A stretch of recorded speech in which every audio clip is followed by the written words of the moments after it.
वंदनीय संत समाज, धर्म प्रेमी बंधुओं एवं श्रद्धा मूर्ति देवियों, मैं गुरुदेव जी की ही एक सूत्र को आप लोगों के सामने पुनः प्रस्तुत कर रहा हूं। पहले है साहेब की एक साखी। जैसी लागी और की वैसे निभै छोर, कौड़ी कौड़ी जोड़ के पूंजी लक्ष्य करोरी। सदगुरु कबीर कहते हैं कि जैसे प्रारंभ में किसी काम में या साधना के पथ में जिस प्रेम भाव से, जिस समर्पण भाव से, आस्था से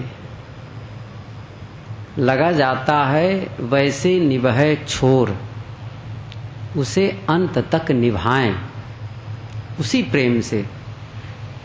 अक्सर होता यह है कि आदमी जब भक्ति में लगता है तो बहुत ओतप्रोत लगता है कि बड़े भक्तवान हैं और बड़े वैराग्यवान हैं, बड़े प्रेमी हैं, भगवान के भगत हैं, वो हैं सब। लेकिन अब धीरे धीरे धीरे धीरे समय बीतता है, भक्ति का आकर्षण खत्म होता गया, साधु गुरु प्रति प्रेम, सत्संग के प्रति प्रेम ठंडाते ठंडाते एकदम कम, बस हैं मात्र इतना रहता है। साहब कहते हैं ऐसे से काम नहीं चलेगा। जैसी लागी और की वैसे निभै छोर। जो शुरू में लगा जाए, हम लोग खुद सोचें, जो आकर्षण था वो आकर्षण आज बना है कि नहीं है। और सचमुच असली प्रेम तो वह माना जाए या असली हमारी कामना वह मानी जाए, जब तक उसकी प्राप्ति न हो जाए तब तक हम बेताब रहें। हम शांति के इच्छुक हैं, सुख के इच्छुक हैं। क्या हमें शांति मिल गई? क्या हम जिस परम गति के लिए प्रयासरत हैं, क्या वो हमें गति मिल गई? नहीं मिली है। हम क्यों ठंडा रहे हैं? क्यों अपनी गति को धीमी कर दिए हैं? न करें। यही साहब यहां कहना चाहते हैं कि जैसी लागी और की वैसे निभै छोर, कौड़ी कौड़ी जोड़ के पूंजी लक्ष्य करोड़। थोड़ा थोड़ा धन इकट्ठा करते करते आदमी लखपति और करोड़पति हो जाता है। उसी प्रकार छोटे छोटे सद्गुणों को धारण करते करते ही जीवन में आदमी का व्यक्तित्व खिल उठता है, सद्गुणों से ओतप्रोत हो जाता है और पूरे विकार खत्म हो जाते हैं और केवल शांति ही शांति बचती है। हम इसके लिए जब निरंतर प्रयास करते हैं तब होता है। और गुरुदेव जी इसके लिए कहा करते हैं, ये तो साधना पद की बात हुई, चाहे आप व्यापार की बात करें, चाहे पढ़ाई की बात करें, खेती की, किसी भी बात में, किसी भी क्षेत्र में सफल होने के लिए निरंतरता आवश्यक है। साधना के लिए बहुत जरूरी है, क्रम चाहिए, बिना क्रम के काम नहीं बनता है। तो गुरुदेव जी के ये दो सूत्र कई बार गुरुदेव जी कहते हैं, मैं फिर से उसको दोहरा दूं। एक है कि रुके ना और दूसरा लौटे ना। ये दो सूत्र बहुत महत्वपूर्ण हैं।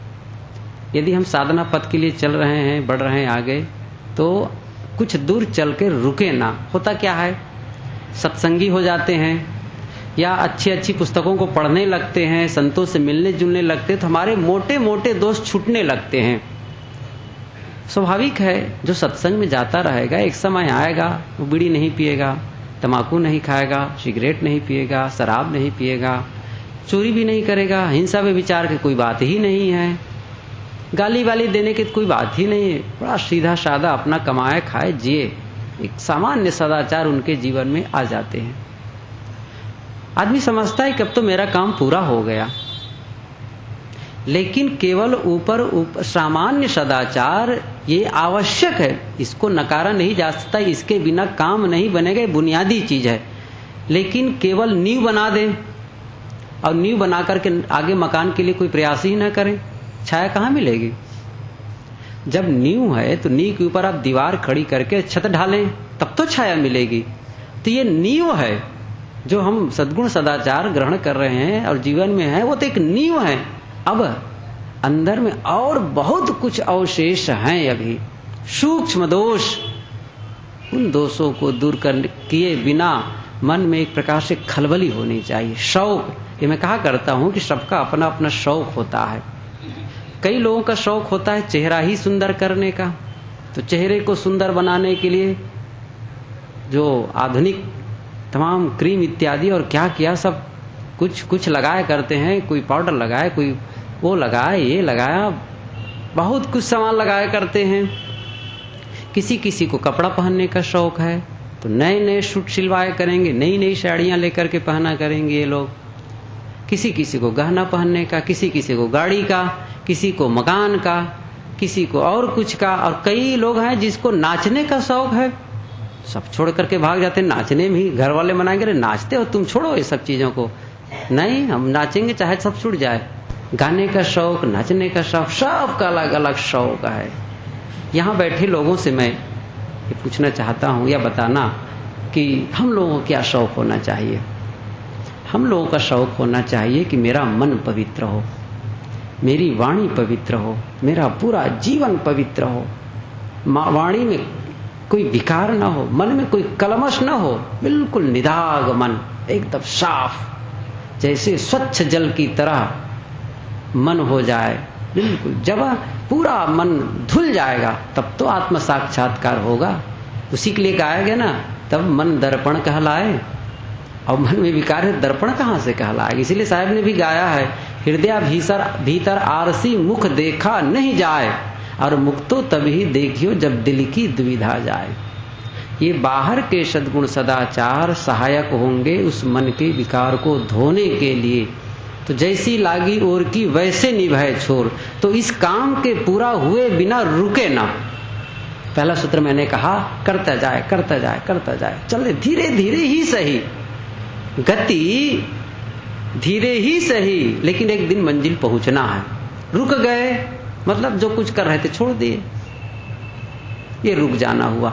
लेकिन एक दूसरी घटना घटती, लौटना। लौट गए तब तो और खतरनाक। नहीं जाना, अब सत्संग में जाते थे, सत्संग में जाना बंद कर दिए, सदग्रंथ पढ़ते थे वो भी बंद कर दिए, ध्यान चिंतन मनन करते थे, अकेले में बैठ करके अपने गुण दोषों पर विचार करते थे। क्या बताऊं, मैं हर रविवार को सत्संग में जाता हूं, अन्य स्थलों में सत्संग में जाता हूं, अच्छी अच्छी बातें सुनता हूं, लेकिन मन में अभी भी गलत चिंतन आ जाता है। क्यों नहीं दूर होता है? आत्मग्लानि।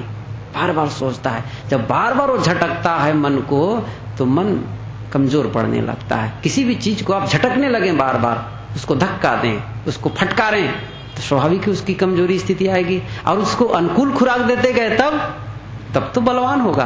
हम मन के अनुकूल खुराक दे करके उसको बलवान बना लिए हैं, अब उल्टा काम करना है। उसको अनुकूल खुराक न देकर प्रतिकूल झटका देंगे उसको। क्या हो रहा है ये? अभी तक गंदगी भरी हुई है, अभी तक मेरे अंदर ये विकार आते हैं, उसको झटकते जाए। और ये काम अकेले का काम है। अकेले में बैठ करके जब उसको मन को झाड़ा जाता है तो निश्चित है अंतर पड़ता है। और हर वो साधक देखता है, आज से 10 साल पहले मेरे अंदर प्रतिकूल घटना जब घटती थी तो कैसे वेग आता था। जब किसी का चिंतन होता था, युवक है तो युवती का, युवती है तो युवक का, स्त्री है तो पुरुष का, पुरुष है तो स्त्री का, विजाति घट का, काम का चिंतन, तो मैं बहुत देर तक विचलित हो जाता था। अब आया गया, याद आई ना, आना तो सबसे अच्छा है, लेकिन अभी मेरे अंदर तो अवशेष हैं, वो विकार तो आते तो हैं, लेकिन बस बहुत थोड़े में उसको मैं धो देता हूं। तो शक्ति को तो आजमा रहा है अपना कि ये खत्म हो रहा है, अब धीरे धीरे क्षीण हो रही। अब ये भी ना समझ सके भला वो साधक कैसा, जो अपने गुण दोष की परख न कर सके, भला वो साधक है? कौन सा साधक? ये भी ना समझ पाए कि सचमुच मेरे पहले जो स्थिति थी 5 साल पहले, आज वो परिवर्तन इतना आ रहा है, अब लग रहा है कि इसको खत्म ही कर देना है। तब तू परख करेगा, ये काम करेगा ही नहीं। औपचारिक रूप से मिलना जुलना ठीक है भाई, बढ़िया है, सदाचार ही है, कौन आपको बुरा कह रहा है। लेकिन हम भीतर खुद, इसीलिए मैं कहता हूं कि अपने पर हंसना शुरू कर दें। बहुत कठिन काम है अपने पर हंसना, दूसरों पर हंसना सरल है, अपने लिए अपना हंसना बड़ा कठिन है। अपने पर हंसी आएगी तब पछताएंगे हम क्या कर डाले अभी तक के, जितना समय बिताए पूरा बर्बाद कर दिया। वही कव्वाली में जो गुरुजी भी कहा करते हैं, जिंदगी को जो समझा जिंदगी को रोता है। सचमुच हमारे में वो अकल आ जाए अभी, तो हम पछताएंगे बीते क्षणों को लेकर के मैंने व्यर्थ गंवा दिया अपना समय, इतना कहाँ गया। ये भी मैं कहा करता हूं कि जो यहाँ 50 के ऊपर हैं, 60-70 के बैठे हैं, वो मन में कभी कभी सोचते होते हैं, भगवान एक बार कृपा करो, एक बार तो जवानी दे दो मुझे, तब मैं बताऊंगा कैसे जीना चाहिए। वो तरस रहा है उस जवानी के लिए और बढ़िया जिंदगी जीने के लिए, लेकिन अब वो लौटने वाला नहीं है। और ये जवान लोग सोचते होंगे कि प्रभु एक बार कृपा करके मुझे आप विद्यार्थी बना दीजिए पहले क्लास का, तो हर क्लास में मेरिट आऊंगा, और जब IAS का वो होगा, परीक्षा होगी, तो मेरा नंबर पहले ही रहेगा, क्योंकि मैं ऐसी पढ़ाई करूंगा क्या पूछना है। लेकिन अवसर खत्म, वो पछता रहे हैं। बुढ़ा सब पछता रहा है एक बार जवानी मिल जाए, और युवक पछता रहा है एक बार फिर से बचपना मिले, तो मैं ऐसी जिंदगी और बड़ा आज्ञाकारी सब कुछ दुरुस्त जीऊंगा, कोई दाग ही लगने ना पावे। अवसर खत्म, पछताना हुआ ना। तो जिंदगी को जो समझा जिंदगी को रोता। इसीलिए एक ने गाया है कि जीवन खत्म हुआ तो जीने का ढंग आया, जब बुझ गई समा तो महफिल में रंग आया। खत्म हो जाता है, कितना समय बीत गया, कितना व्यर्थ गया हमारा समय, पछता रहे हैं।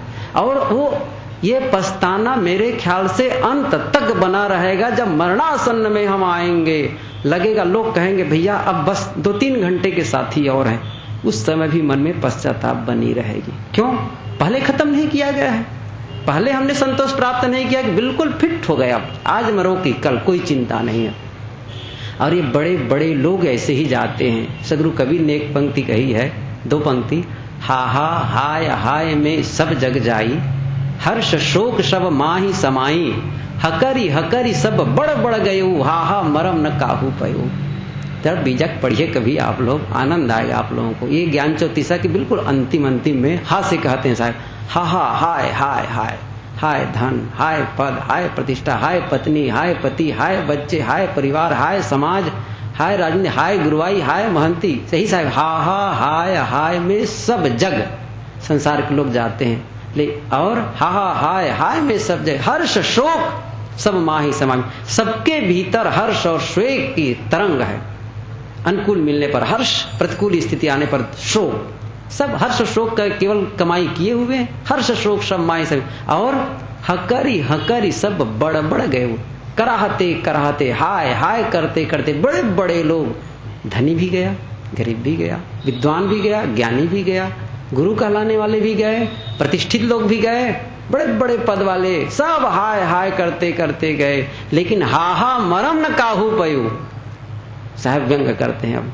लेकिन वो हाय, वो टीस, वो पीड़ा क्यों हो रही है, इसका भेद नहीं जान पाते हैं। हम सब भी नहीं समझ पा रहे हैं कहां से वो हाय हाय की आवाज आ रही है, क्यों हम हाय कर रहे हैं। वो हमारे ही कारण है, वो भीतर है वो कारण, हम बाहर ढूंढते हैं। उस कारण को हटाना है, और यह काम पूरा न हो जाए तब तक रुके ना और लौटे ना। बस पुनः वो सूत्र याद करें, जैसी लागी ओर की वैसे निभे छोर, कौड़ी कौड़ी जोर के पूंजी लक्ष्य करोड़। तो लौट जाना क्या है? लौटना है विपथ में जाना। सत्संग में जाना छोड़ दिए, अब कुसंग में करने लगे, थिएटर जा रहे हैं, वहां जा रहे हैं, उनसे मिल रहे हैं, गलत लोगों से मिल रहे हैं। अभी तक अब सत्संग में आते आते छोड़ दिए थे गलत चीज खाना पीना, अब लोगों से मिल करके बीड़ी पीने लग गए, सिगरेट पीने लग गए, ये लौट गए, गलत पथ में चले गए। तब तो नहीं है ठिकाना। फिर गेंद जब यहीं से आप छोड़ दीजिए गेंद को, तो इसी सीढ़ी से गिरते गिरते गिरते गिरते एक स्टेप करके एकदम गैलरी पर पहुंच जाएगा वो। हम भी जब अवगति में जाते हैं, एक एक स्टेप गिरते गिरते पता नहीं चलता है। ये जो कुसंग है, कुमार्ग है, जैसे कोई एक विषैला सर्प लपेट लेता है। मैं सुना हूं, मेरे से घटना नहीं घटी, कि सर्प जब काटना होता तो पहले लपेट लेता है, कहते हैं, और उसके बाद डसता है। ऐसे ही विषैला सर्प की तरह होता है कुसंग, लपेट करके डसता है, उसी आदमी को आहत करता है। हमारी वो कुसंग में पड़े हुए आदमी के लिए क्या है? कुसंग में जाना जैसे धारा की अनुकूल स्थिति में, धारा होती है पानी, नदी की धारा, तो नदी की धारा में बहना सरल है, लेकिन उसकी विपरीत बहना, विपरीत जाना बड़ा कठिन है। कुसंग में जाना नदी के धारा के अनुकूल बहना है, बड़ा सरल है। पतन, उत्थान कठिन है, परिश्रम कठिन है, अपना कल्याण कठिन है। जैसे धारा के अनुकूल पता ही नहीं चलता, बेभान बहे जा रहे हैं, उसमें मेहनत है, धारा में बहते जाओ अनुकूल, लेकिन आदमी को पता ही नहीं चलता, और एक बार धारा ऐसा प्रपात तैयार होता है कि हजारों फीट नीचे गिरना होता है। तब कहता उफ, अब तो ठगा गया। तब चेतने का अवसर नहीं रहता, समय खत्म रहता है। तब कहता उफ, ठगा गया, समय समाप्त। लेकिन अभी हम लोग पास बहुत समय बाकी है, बहुत अवसर है, बहुत अवसर बाकी है। अभी भी हम अनेकों बार कल्याण कर सकते हैं, अनेकों बार कल्याण कर सकते हैं। और एक बार कर लिए फिर अनेकों बार की जरूरत नहीं है, एक बार कर लें। ये ऐसा काम है, इस काम के बाद कोई काम बचता नहीं है। तस्य कार्यम न विद्यते, गीता में बात आई है कि अंतिम काम है, इसके बाद कोई काम नहीं बचता है, लास्ट वर्क। इसलिए यह काम मन की निर्मलता में कहा था शौक ही होना चाहिए। तो जैसी लागी ओर की वैसे निभाए छोर, कौड़ी कौड़ी जोड़ के पूंजी लक्ष्य करो। सदगुरु कबीर की यह साखी अत्यंत मननीय है और आचरणीय है। हम सब जैसे शुरू में प्रेम है इसके प्रति, शांति पथ में हम चल रहे हैं, तो यह प्रेम टूटे ना, रुके ना और लौटे ना। तो निश्चित है हम भी वहीं पहुंचेंगे जहां संत गुरु पहुंचकर आनंदित हैं। बस पूज्य गुरुदेव जी हम लोगों के बीच विराजमान हो चुके हैं, और एक लंबे समय के बाद गुरुदेव जी के दर्शन और आपके आशीर्वचन हमें मिलेंगे।